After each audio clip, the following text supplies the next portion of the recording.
Sure. There were times in my career where I was earning more money than I knew what to do with. But there were times where, many times, even, later on in the journey, Yeah. where I thought about giving up. Where I came home Yeah. and I had tears in my eyes. Mums are such a bliss. Literally, like I saw Allah's hand come and lift. We raised £800,000. It's going to sound weird, but like your second wife, right?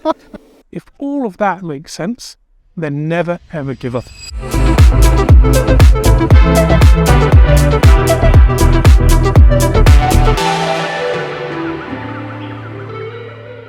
Well, thank you, Raza, for joining us.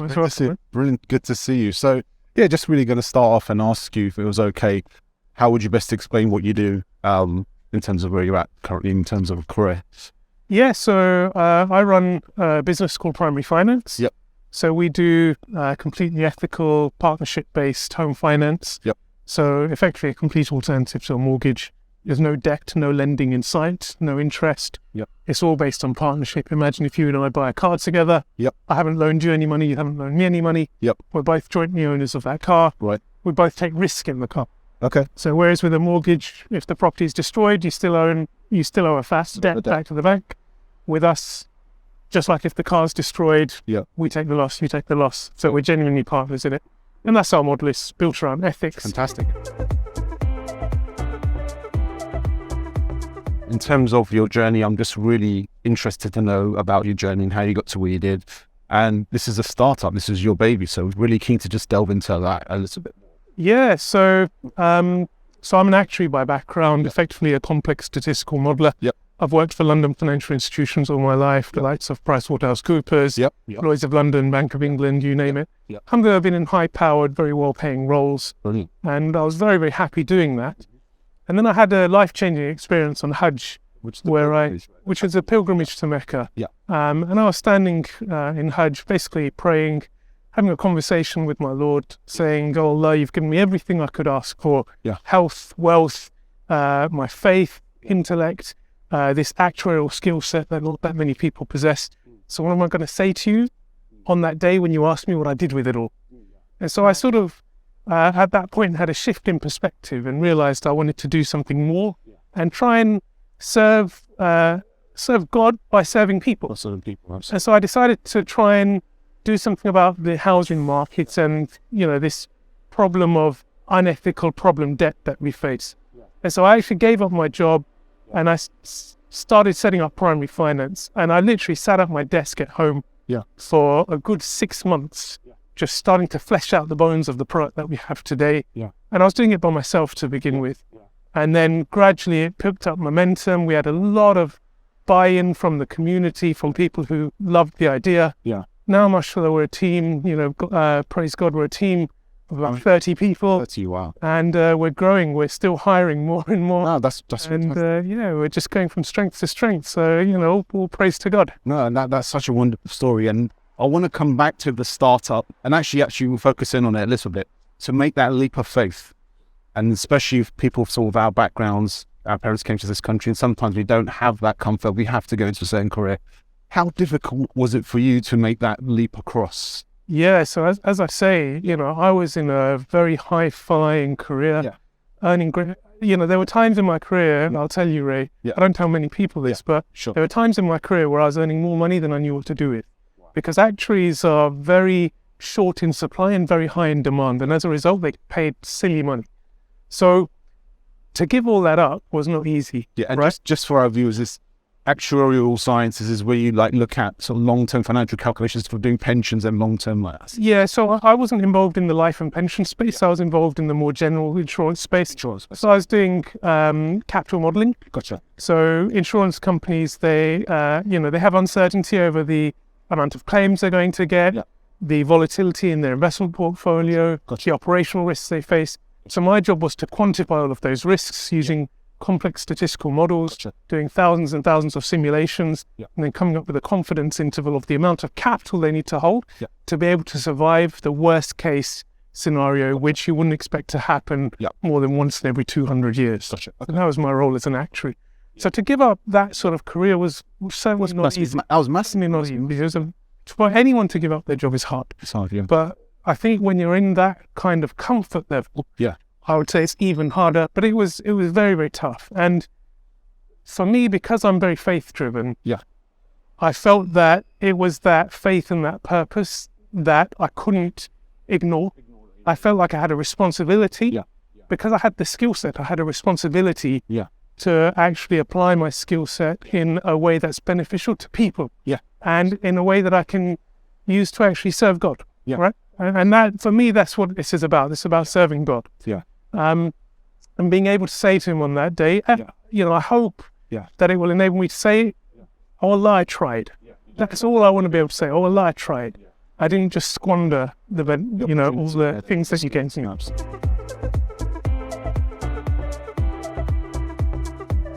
So coming back to making that transition 3 months in, what was the situation like where you've left your old role, you're moving on to something new, you don't know 100% how you're gonna, just tell me that feeling at that time.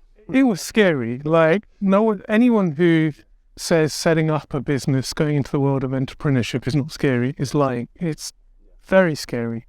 Because you don't know if you're going to fail or succeed. Right? And when I started, I didn't even have a clear business plan. I just knew I wanted to do something, and do something useful and beneficial.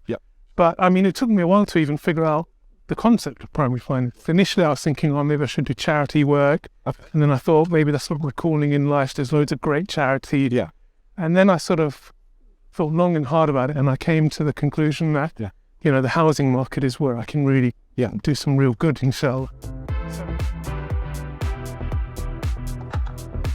So it was a scary process. For me, again, being very faith-driven. There were times where, many times, even, later on in the journey, where I thought about giving up, thought, this is just too hard. And, I just can't do this. It's not going to work. And particularly early on in the journey, that thought crossed my mind many times.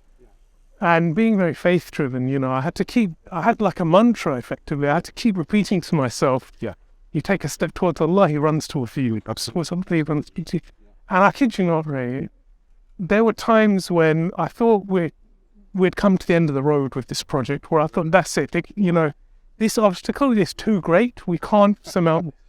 And so I remember one time, I came home, and I had tears in my eyes. And I literally lay my head in my mum's lap, and I said, Mum, this is the end. I have to stop, because this obstacle, I won't go into the details of what it was, but I was saying, for this obstacle, it cannot be surmounted. It cannot be overcome. This is the end of our journey. And this was after a good 5 years of doing it for free, because I gave up my job. I wasn't earning any money. For the first 6 years of primary finance, I didn't earn a penny from it. And so after 5 years of this, I came to the conclusion, this is the end of the road, it can't be done. And I lay my head in my mum's lap, and I was crying, and I was saying, Mum, this is it, it's over. I failed. And she comforted me. SubhanAllah, mums are such a bliss. She comforted me, she stroked my head, and she said, put your faith in Allah. She said, rely on Allah. He's put you on this path, and He won't let you fail. She said, just keep your faith in Allah. And I, being the arrogant, modern-day individual, said, Mum, that's old-fashioned, and you can't just sit there and do dua. That's not how it works. You have to make your own success sometimes, and sometimes things can't be fixed. And she said, no, you're wrong. SubhanAllah. She had absolute conviction. She said, you're wrong, put your faith in Allah, make dua, and if it's right, it will work. And I couldn't agree with her in that moment, because I was just in tears, and I kid you not, the very next day, Mum must have made some serious thought. The very next day, it's literally like I saw Allah's hand come and lift that obstacle. Wow. Which I thought was insurmountable. I thought it was the end of the road for us. I literally saw His hand come and lift that obstacle, and it was like we were good to go again within one day. And I can't even tell you how emotional that moment was in my life. So I think, just for the viewers, that when we say the word dua, it's like a prayer. We can just call out to God. And I think this is one of those defining moments, right, which you look back on and think, what, calling time to the projects. I mean, for me, it's spirituality, right? But entrepreneurs do things for different reasons. For me, it's spirituality, but not every entrepreneur does it for the same reason. What I would say to anyone, whether you're spiritual or not, if you're going to do business, find a problem and solve it. Right? If you're solving a problem and you believe in that solution you've come up with, never ever give up on it. And if you believe in your solution, never ever give up. So that was my learning from this point the whole in time. Despite For me, it was a very adversities, it was still a problem there that needed to be solved. The second thing is, if you get the people to believe in your solution, if the people believe in what you're doing and love what you're doing, then you've succeeded already. Because the people are what dictate whether you're going to be successful or not. Right. And for us, what we're doing is very ethical and really centered on the people. Centered on... As in your stakeholders, your customers, people. Because what we're doing is centered on shifting the balance of power between the large banking financial institutions and the ordinary person. Gotcha.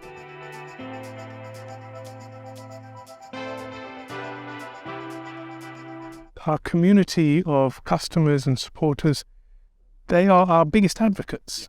And we've got there's other players in the same space as us. And some of them have a lot more money than us. But I think because we've got that real, genuine grassroots level support, we've had a lot of support from the community that has propelled us in ways that we couldn't have imagined. So for the first 5 years, Ray, we were bootstrapped completely. Right? People don't believe me when I say for the first 5 years, I injected £50,000 into this business, and that saw us through the first 5 years. Wow! Right? People don't believe me when I say that. And the only reason that was able to support us for the first 5 years is because of the support we had from the people, the community who we were trying to serve, because they loved the idea and wanted to support it.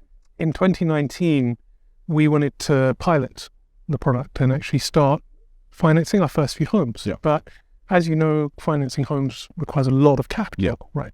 Each home might cost up to £500,000 of capital that you have to put in. And so we had to get this money from somewhere. And we only had £50,000 at that time, and we'd spent most of it already. Mm.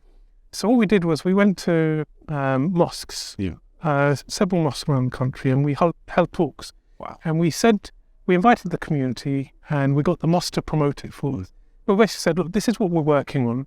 This is going to benefit your children and your children's children. And if you believe in it and if you want it to succeed, we need your help.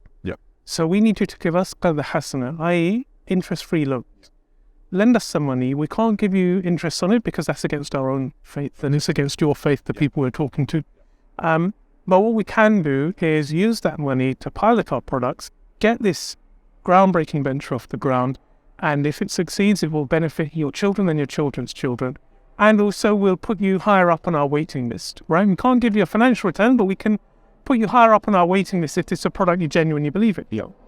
And within 6 months, Ray, we raised £800,000 of basically free money from the community who just believed so strongly in what we were doing. And we had a 10-year time frame to return that money, saying, take this money because I believe in what you're doing, and you have 10 years to pay it back to me, right? I mean, this is unbelievable. Even for a charity to raise that kind of money is impressive. For a business to raise that kind of money is unprecedented. Yeah, and also to do on the terms you did. And what I'm really getting from this is, yes, you've had all your career, but there was so much graft going back to zero, basically. Oh, yeah. I mean, and these are stories I've actually not heard before. Mm-hmm. And what you see is just, Raza's doing this, and it seems it's going well. But no, you didn't see the graft. Oh, the graft. The hard work, the sweat, the tears, the stress for the first 5 years, right? And that's a wonderful learning. Okay. A really great story, and honestly, I'm sort of learning more, and this has been great. The question I've got for you now is, if you were to do it all over again, and I know your journey is kind of very different to traditional journey, but if you were to do it all over again, what would be sort of your key learnings and advice to sort of newcomers, folks who are just starting off in career, or even 5-10 years into career who may have an idea? What would be sort of the few key bits of advice that come to your mind? First thing I'd say is, do it on your own if you have to, but if you've got someone there to support you, if there's two of you, you've got twice the support. Right. So for the first 12 months, I was basically doing it by myself, and I felt like I had the weight of the world on my shoulders. Right. And then one of my co-founders, Chef Salman, came on board, and we were on the same wavelength. And alhamdulillah, I don't think, out of all the people I've worked with, I think I've never argued with him. It's brilliant. Just to delve in that point there, but when you do get someone to work with you, man, given the very value-based business that you're running, they have to be totally 100%. So you can't rush into getting someone to work with you. You have to make sure they're on the same wavelength, they have the same values, the same vision. They're trying to achieve the same thing as you. And you need to know them quite well, because your business partner is like, it's going to sound weird, but like your second wife, right? you have to get on with them as well as you get on with your wife, right? Because you need to know that you can get through ups and downs together, and you're not going to sort of be at each other's throat the moment something goes wrong, right? You need to know you can get through all of that. The second piece of advice I'd give is don't be put off when things get scary, right? As long as you know what you're doing, as long as you believe in it, and as long as you know that it has real potential, right? So you have to be realistic. You have to do your business model, do your projections. You have to be realistic about whether this is a viable model or not, right? If you're doing it just because you want to do it, but the maths doesn't add up, it's not going to work. So that's not what I'm trying to say here. But if you know that the maths adds up, it's a viable business model, and it's something you believe in, and it's something which the people will genuinely benefit from. And by the people, I mean, whoever your target market is, whoever your audience is, will genuinely benefit from. You're not just trying to ride a wave or a bandwagon or something like that. You're trying to solve a genuine problem. If all of that makes sense, then never ever give up, because it has to work at some point, and it might take time. And the primary finance journey has taken 7 years, right? It took 5 years before we even started doing any business, right? Legal, regulatory, tax, accounting considerations you have to take into account, and if you get any of those wrong, it can just undo the whole business. So we had to take our time and get all of that absolutely right. And in particular, actually, given the field, we had to go through a regulatory process with the regulator, and that took 2 years on its own. It depends on what you're doing. Well, if you're in the field of finance, it's going to take time to set up. But again, don't let that put you off. If you believe in it, and if the numbers make sense, and if you're solving a genuine problem, those are the three things I would say. Almost certify that this thing will succeed. Great advice. And then the other one I really wanted to ask you is, if going back to the Raza, finishing college, school, coming to uni, even say finishing uni, like around that sort of time frame, what's your key learning? For example, would you even recommend doing the degree again? What's your take on, folks who are really early in their career? So for me, for me particularly, and this won't be the case for everyone, but I feel like my education and my career all actually led to this point in my life. Because actually, the way I've built primary finance is on actuarial principles, and our pricing model is very actuarial. And actually, we've got a very unique pricing model which adapts automatically to the customer situation, and that's all built on actuarial principles. So for me, I felt like it all built to this actual solution that I've got. But again, it depends on what you're doing, right? So, Richard Branson is a university dropout, Bill Gates is a university dropout, and they've got some of the biggest empires in the world. So I think your university degree and your education can be very, very important and very, very crucial, depending on what it is you're going to do. For me personally, if you had asked me 10 years ago if I ever want to set up my own business, be my own boss, I would have been like, no, thank you. I would never have imagined going down this journey. Wow. I always thought that I want to build my way up, have a career, and just be a 9-to-5 kind of guy. So that was my mindset at that point in time. I never ever wanted to work for myself. But it was this very spiritual, life-changing moment on Hajj that completely changed my perspective in life.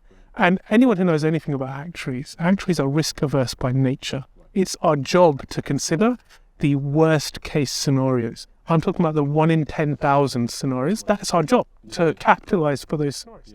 So as a result of that, by nature, we are extremely risk-averse. And so it was so uncharacteristic of me as well to give up my day job to actually set up my own business. But it's just something, because I was driven by that spiritual purpose, like I would do it again every single time. That's great. So that's great. Thanks for that, Raza. And then the last question really is, I know you're growing talent. What's your approach to getting the best people in? As you mentioned, even going for a partner was obviously one of the big questions you had to answer earlier on. But now as you grow, what's your approach to recruiting the talent and the skills that you need? So as a startup, once you've got the ability to do so, I think it's important to hire like crazy, because you can't be short-staffed. As long as you can afford to, right? As long as it's sustainable. Balancing out because you don't want to have too much of a cash burden. Yeah, but at the same time, that investment in people pays dividends, because you need people to get work done. And what you don't want is to find yourself in a place where there's work that needs doing and you just don't have enough people to do it. And as a result, your service levels drop and you have bad reviews from customers and they complain and get frustrated. So it's important to make sure you've got the right number of people, as long as it's sustainable for you as a business. We're about to, inshallah, finance our 50th home, right? You can't do that with a team of 3. Yeah. You know, the amount of capital that's flowing through the business and all the processes and governance and regulatory rules, you need the right number of hands to do all that. So it's important to hire the right number of people. And so what type of areas are you looking for right now? We've got some openings in our investor onboarding team. So we do investment savings accounts as well as home finance. And we obviously have to do lots of due diligence and onboarding for those customers that we're taking on. So we've got some openings there. We've got some openings in our underwriting team. We've got some openings in our marketing team and in our customer service. Actually, there's a couple of openings in our customer service team. So we generally across the board, and generally we like taking on, the next generation and training them up and getting them really ready to go and take businesses to the next level. Even if they don't stick around, that's still something we love doing, because we think that's a responsibility as well, to train them up to go and start the next primary finance or whatever that business idea might be. Brilliant. Fantastic. And if anyone's interested, they can get... Yeah, just drop a line through our website. We've got a careers page there as well. And yeah, just get in touch. Brilliant. Well, Raza, it was honestly brilliant to talk to you. Pleasure. Thank you so much, and look forward to staying in touch. Shall we?